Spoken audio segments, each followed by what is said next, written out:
तो आज हम लोग बात कर रहे हैं शांति बिल के बारे में, जो अभी बहुत ही चर्चा का विषय बना हुआ है। क्योंकि हमारा पार्लियामेंट सेशन चल रहा है और लोकसभा में ये बिल इंट्रोड्यूस किया जाता है 17 दिसंबर को और वहां पास हो जाता है, और उसके बाद इस बिल को भेजा जाता है राज्यसभा, और राज्यसभा में भी ये बिल 18 दिसंबर को पास हो गया है। तो आखिर ये शांति जुड़ा हुआ किस चीज से है और ये किस चीज से रिलेटेड है? शांति रिलेटेड है एटॉमिक एनर्जी और एटॉमिक पावर के साथ। तो सबसे पहले हम एटॉमिक एनर्जी या न्यूक्लियर पावर के बारे में कुछ बेसिक जानकारियां ले लेते हैं, और फिर हम लास्ट में वीडियो के शांति बिल के बारे में भी डिटेल चर्चा करेंगे। तो देखते हैं न्यूक्लियर एनर्जी हमारे लिए किस किस सेक्टर में और किस किस तरह से हेल्पफुल है। वो सिर्फ न्यूक्लियर बम बनाने के लिए नहीं या बमबारी करने के लिए आपके लिए यूजफुल नहीं है, उसके साथ साथ बहुत सारा क्षेत्र है जिसमें न्यूक्लियर एनर्जी बहुत ही अहम योगदान दे रही है। न्यूक्लियर एनर्जी का जो यूज है वो मल्टीपल सेक्टर में फैला है। वो सबसे पहला सेक्टर है आपका पावर जनरेशन का। न्यूक्लियर एनर्जी के थ्रू बहुत ही बड़े अमाउंट में पावर जनरेट होता है और क्लीनर एनर्जी इसको कहा जाता है। इससे पॉल्यूशन लेवल भी कम रहता है। ठीक है, तो पावर जनरेशन के लिए ये यूजफुल है। और किस चीज के लिए? एग्रीकल्चर के लिए यूजफुल है। एग्रीकल्चर में भी इसका यूज किया जाता है।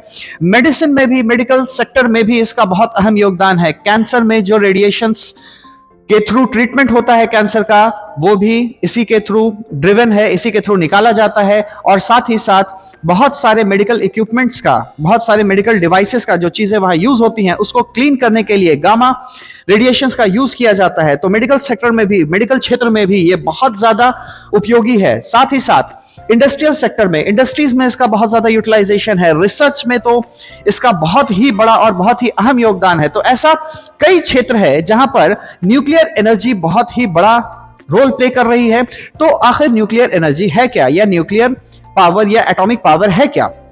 ये कुछ भी नहीं है, बस एक एटम से निकला, एटम के न्यूक्लियस से निकला एक पावर है, एक एनर्जी है। तो इंडिया में आखिर एटॉमिक एनर्जी या न्यूक्लियर एनर्जी का कंट्रोलिंग अथॉरिटी कौन है और किसके थ्रू ये सारी चीजें होती हैं? तो हम लोग ये देखते हैं 1948 में एटॉमिक एनर्जी कमीशन एस्टैब्लिश किया गया इंडिया में, जिसको हम एईसी के नाम से भी जानते हैं। इसको एईसी भी कहा जाता है। फिर 1954 में फिर इसी डिपार्टमेंट का नाम चेंज करके कर दिया जाता है डिपार्टमेंट ऑफ एटॉमिक एनर्जी, जिसको हम डीएई के नाम से जानते हैं।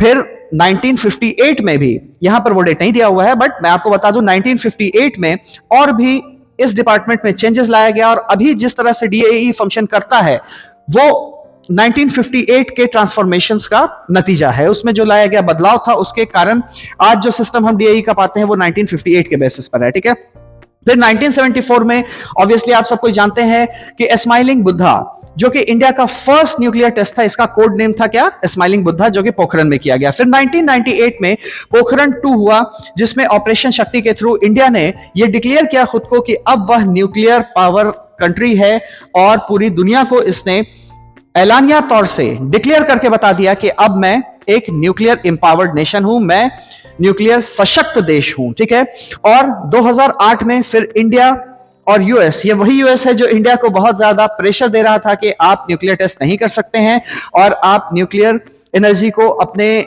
रिसर्चेस में और अपने डेवलपमेंट्स के लिए यूज नहीं कर सकते हैं। फिर 2008 में आकर के वही US, India US civil nuclear deal sign होती है, जिसके थ्रू इंडिया अब ग्लोबल न्यूक्लियर मार्केट में एंटर कर चुका था। और अब बात करते हैं जिसके बारे में मैंने आपको बोला था शुरुआत में, शांति बिल के बारे में। तो शांति से आपने सारी चीज सुनी, तो आइए देखते हैं अब हम शांति बिल के बारे में। शांति बिल 2025, ये बिल अब बिल से ज्यादा भारत के न्यूक्लियर सशक्तिकरण का एक बहुत बड़ा कारण बनने वाला है। तो शांति एक शॉर्ट फॉर्म है। शांति का फुल फॉर्म क्या होगा? Sustainable harnessing and advancement of nuclear energy for transforming India, यह है शांति का फुल फॉर्म। आसान लफ्जों में समझें तो भारत को न्यूक्लियर या एटॉमिक सशक्त बनाने का यह बहुत बड़ा कदम है जो कि हमारी भारतीय सरकार ने आगे बढ़ाया है। और जब इसमें हम देखेंगे कि क्या क्या बेनिफिट्स हो रहे हैं हमें, तो सबसे बड़ा जीरो एमिशन, हमारा जो टारगेट है जीरो एमिशन का, ये यहां अचीव होगा, जिसे हम आगे के स्लाइड में भी समझेंगे। फिर हमारी एनर्जी रिक्वायरमेंट्स फुलफिल होगी, हमारे रिसर्चेस बहुत अच्छे होंगे, और साथ ही साथ हम कई स्ट्रैटेजिक और सेफ्टी मेजर्स में भी, दैट मींस कि भारत की सुरक्षा भी बढ़ेगी और भारत में आंतरिक विकास भी बढ़ेगा, अंदरूनी विकास भी बढ़ेगा। तो इन शॉर्ट ये बिल हर तरह से अगर सही तरीके से इंप्लीमेंट किया जाए तो हर तरीके से भारत का इसमें फायदा है। तो अब बात यह कर लेते हैं कि आखिर इस बिल को लाने का कारण क्या था। भारतीय सरकार ने इस बिल को लाया तो इसके पीछे कोई ना कोई कारण रहा होगा, या यह निर्णय लेने जा रही है तो इसके पीछे कोई ना कोई वजह रही होगी। तो आखिर यह शांति बिल को सरकार ने क्यों इंट्रोड्यूस किया होगा, या सरकार ने किस लिए लाया है इस बिल को, इसके पीछे कोई ना कोई कारण रहा होगा। तो आइए इस बात को समझते हैं और इस कारण को समझते हैं। Why was the Shanti bill introduce?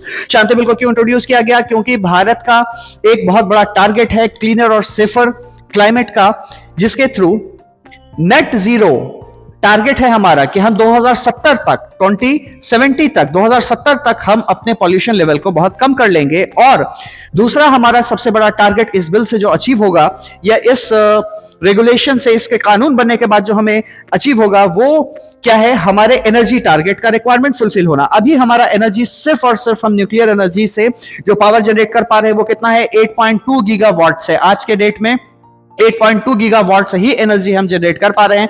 But इस बिल के आने के बाद और इस पर काम होने के बाद हमारा टारगेट क्या है? 100 गीगावाट्स एनर्जी प्रोडक्शन 2047 तक। ठीक है, तो इस टारगेट को अचीव करना और इस लेवल तक जब इंडिया पहुंचेगा तो ये इस बिल का और पूरे भारत का बहुत बड़ा अचीवमेंट होगा।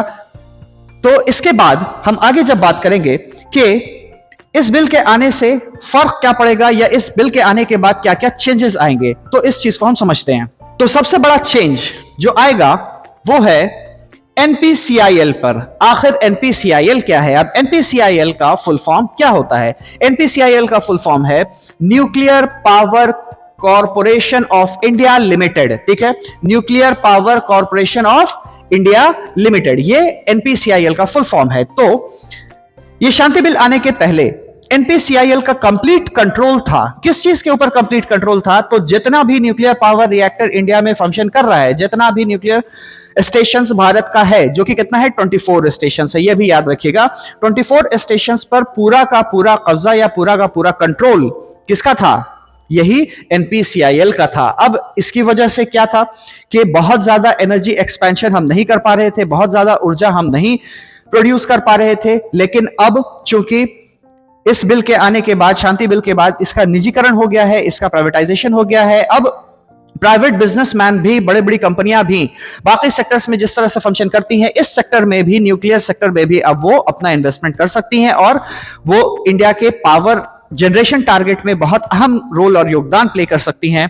ठीक है, तो यहां पर जब हम देखेंगे कि इसका असर सबसे बड़ा 1962 में जो एटॉमिक एनर्जी एक्ट था 1962 का, उसमें बहुत बड़ा इंपैक्ट पड़ेगा। क्योंकि 1962 एटॉमिक एनर्जी एक्ट के तहत यह सिस्टम था कि सभी अथॉरिटी, सभी क्षमता या ताकत एटॉमिक एनर्जी को कंट्रोल करने का वो किसके पास था? वो सिर्फ और सिर्फ एनपीसीआईएल के पास था, दैट मींस गवर्नमेंट के पास था। लेकिन अब ये प्राइवेट बिजनेसमैन के हाथ में भी चला जाएगा। ठीक है, तो इससे हमारा एनर्जी टारगेट और इंक्रीज होगा। जाहिर सी बात है, आप इस चीज को कॉमन तरीके से समझिए। अगर आप अकेले काम कर रहे हैं तो आप ज्यादा काम कर सकते हैं, या आप 10 लोग मिलकर के कोई काम कर रहे हैं तो ज्यादा काम कर सकते हैं। तो पहले की स्थिति यही थी कि ये अकेला काम कर रहा था एनपीसीआईएल, लेकिन अब की स्थिति शांति बिल के आने के बाद क्या है कि अब कई विभिन्न क्षेत्रों में जो लोग बिजनेस कर रहे हैं वो भी इसमें आएंगे और एटॉमिक एनर्जी और एटॉमिक पावर को बढ़ाने में भारत का योगदान करेंगे।